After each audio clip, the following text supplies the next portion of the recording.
Hello everybody and welcome to today's video. We are talking horror today. Embargo on Resident Evil Village has lifted.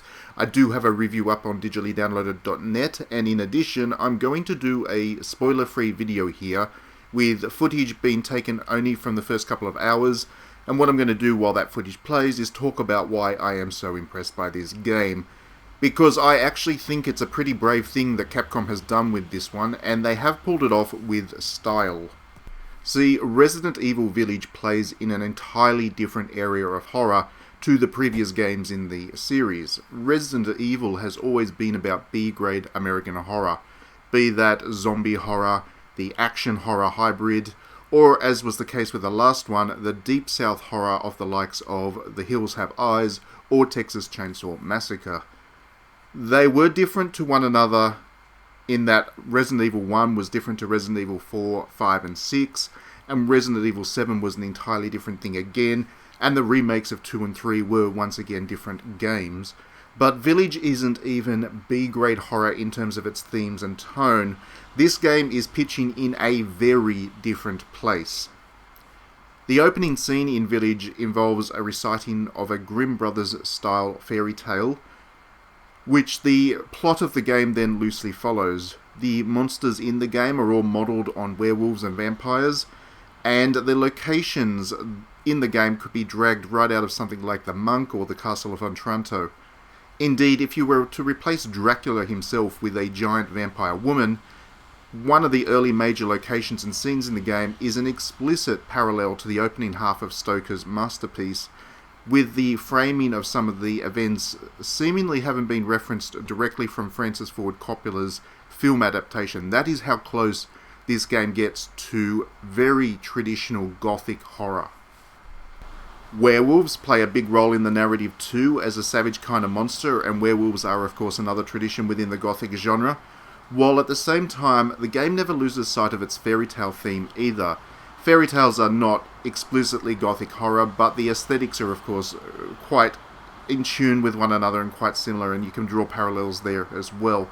So for example, one monster seems to have been inspired by Jack Frost, and he fits in with the context of the vampires and the werewolves very well.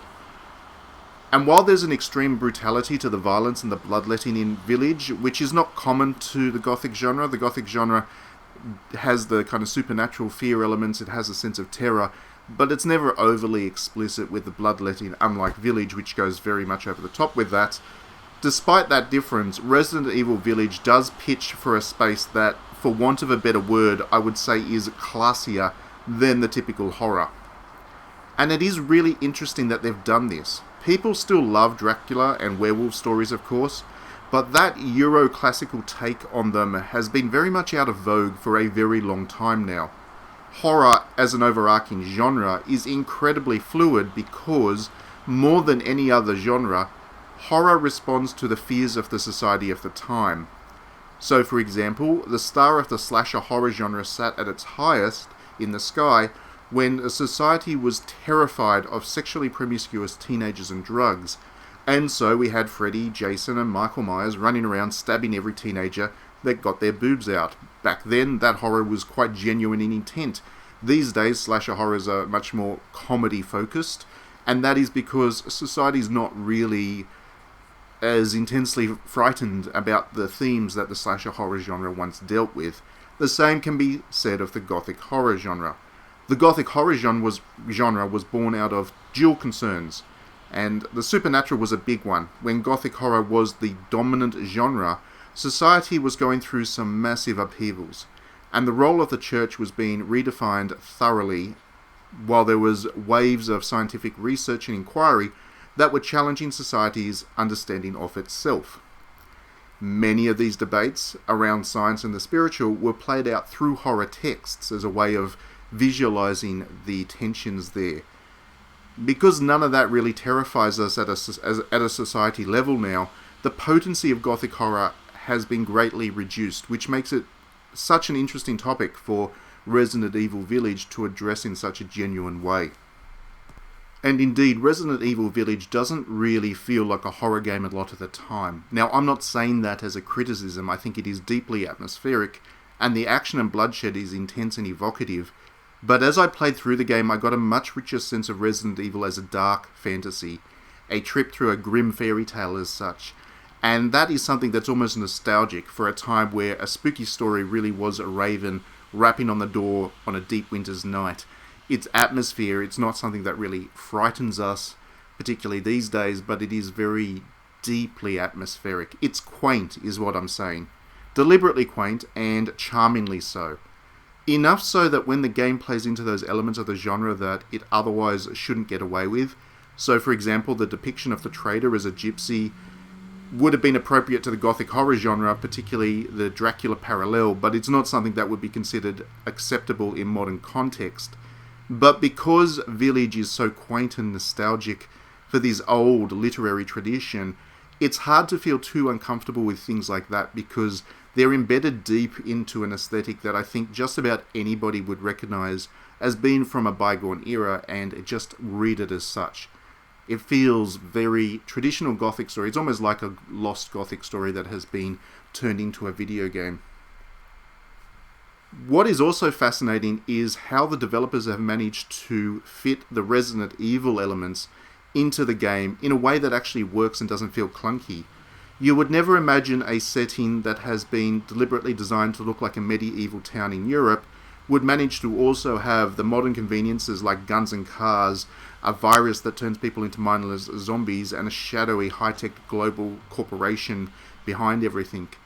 Heck, the game is a direct sequel to Resident Evil 7, and the jump from the bayous of South USA to a wintry wonderland in Europe is something that you would not have imagined would be possible to connect the dots in a way that kind of works. There's just too much of a disconnect there. You wouldn't have expected this to work, and yet that is exactly what has happened here. Resident Evil Village does still work in the Resident Evil continuity. When a recognisable face shows up in the game, it makes sense. The link with Resident Evil 7 is very clear, and the continuity is just fine. It all works. It shouldn't, but it does.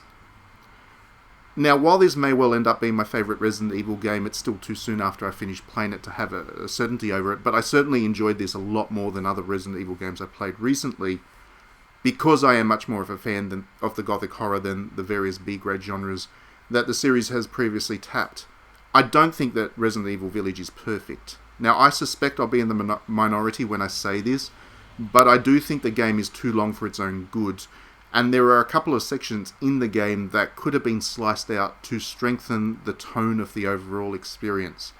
There is a factory, for example, that could have been dropped in its entirety because playing through that factory is just pulling players away from the village and the Gothic elements, and it doesn't really add much in return to that. And I know the chatter pre-release has been the other way, that this game is too expensive because it doesn't offer enough content, but most people will take about 10 hours to complete that. And there's a simple reality that with horror-themed stuff, it's a genre of diminishing returns. The longer it goes on, the less impact the game can have. Longer horror experiences have a desensitizing effect, which is at odds completely with this desire for endless content. I think this game would have been better off being a couple of hours shorter, just so it could maintain that intensity of its themes. And yes, I know that short video games are not in vogue and everybody hates a game that's too short for its value for money and whatever. But to me, value for money is having an experience that is cohesive, complete, and from start to finish. I don't have a moment where I think that this game is treading water, where it's kind of fluffing things out to try and extend its length. Resident Evil Village has a couple of those minutes, unfortunately, which do pull it down just that little bit in my opinion. But perhaps that is another discussion for another day. Overall, Resident Evil Village is a brilliant new direction for the series, and because I kept myself in the dark about this one, I actually went in expecting zombies and things, so you can imagine how impressed I was when I discovered that this game was actually tapping into my favourite horror aesthetics and themes, and doing a genuinely good job of it too. So thanks as always for watching this video, and be sure to check out my written review for a more focused analysis of the game itself and how it plays. This video was more designed as a discussion on its themes and aesthetics, but do let me know what you think in the comments too. So be sure to like and subscribe if you enjoy the work I do, that way you will see all the videos as I upload them. And please do consider backing me on Patreon if you do enjoy my work. You can do so for as little as $1 a month, or more if you're feeling generous, and doing so will allow me to continue to expand what I'm doing with everything. The website, the YouTube channel, the visual novels, the magazine that I provide to Patreon backers, all of that really will continue to grow as the Patreon backers do as well. Other than that, I hope you all have a great time with Resident Evil Village. I really have enjoyed this game. I think that most people will. It is one of those games that appeals to horror fans, it appeals to Resident Evil fans, but it will also draw people in who maybe haven't been a big fan of Resident Evil in the past, because it has that Gothic element that wasn't really there in previous games in the series. So anyway, everybody enjoy it, let's have a good chat about it, and we'll see you in the comments, and we'll see you in the next video as well.